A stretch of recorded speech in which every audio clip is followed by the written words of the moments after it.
Hey YouTube fam, welcome back to Average Guy DIY. Today we're doing a quick oil change on a 2013 Chevrolet Equinox, and we also have a little helper. Stay tuned.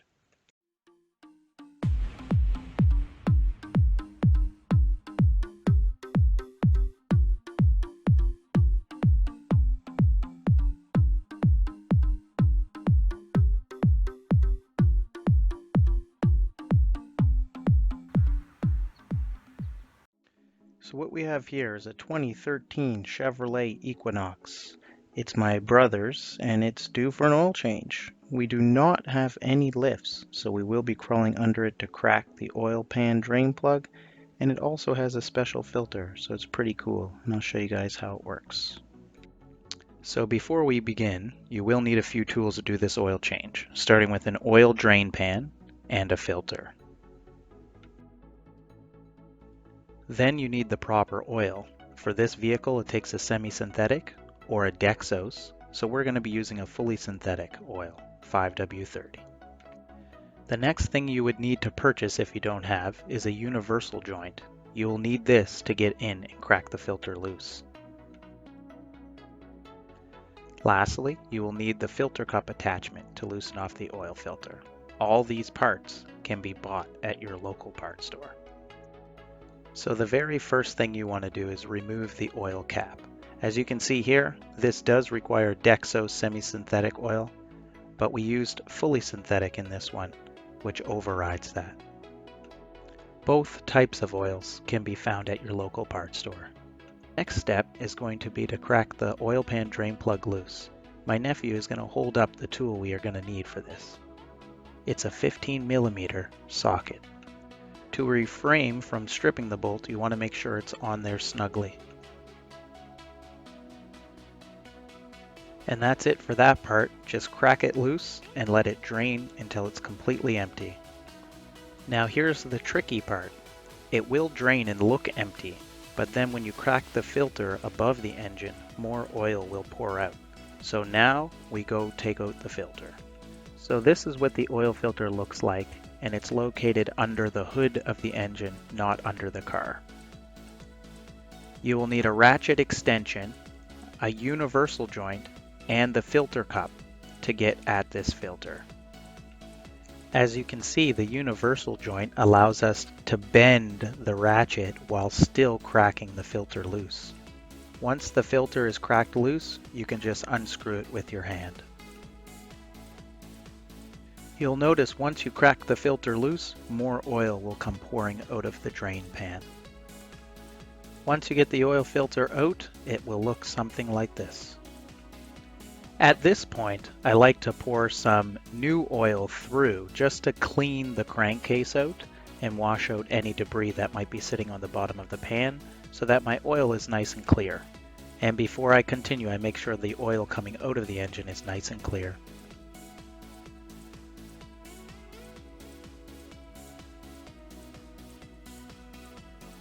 Our next step is to reinstall the oil filter.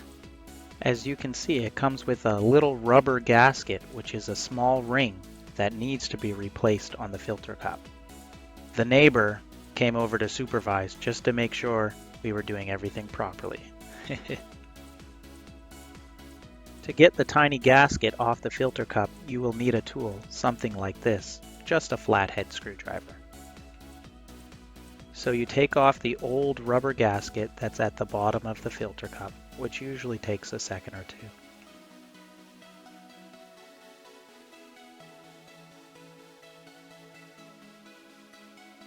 Once that is off, you're going to remove the old oil filter from the filter cup and dispose of it.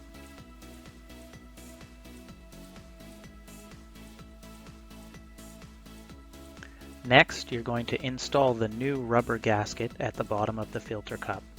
What I like to do is I like to take a little bit of oil and rub it around the oil gasket, just so that when it's time to take it off again, it might be a little bit easier. It also keeps the gasket from wearing under the heat.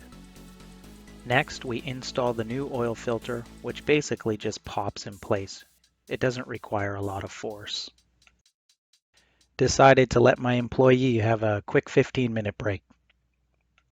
Water was his snack of choice.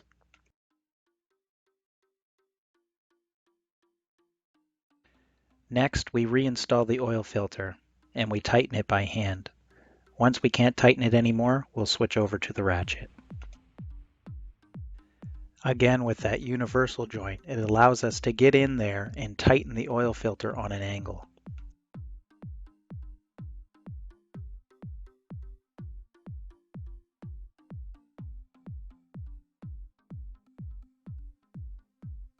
Next, you're going to plug that oil up and make sure that it's not too tight, just snug.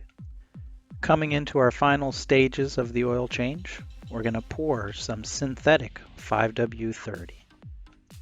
Once again, everything I used in this video can be purchased at your local parts store. So when you're pouring the oil to the manufacturer's specification, you want to still continually check to make sure it's at the full mark. Keeping in mind, when you start the car, the oil level is going to drop again because the oil circulates into the oil filter cylinder. Once you're done pouring oil to the full mark, you want to make sure to start the vehicle, let the oil circulate, and then check the oil level again. And that's it. Once the oil's at the full mark, you're ready to go. Before we can say we're completely done, this car has an oil light that we have to reset. You first press the menu button to find the oil life. Once the oil life is found, you're going to hit the Set Clear button.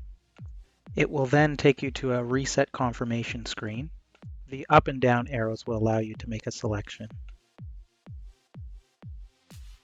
Then you just hit Set Clear for the last time. And that's it. I hope you enjoyed this video. I hope it was helpful. If it was, make sure to hit that subscribe button and stay tuned for the next video. Thanks so much for watching. Enjoy your day.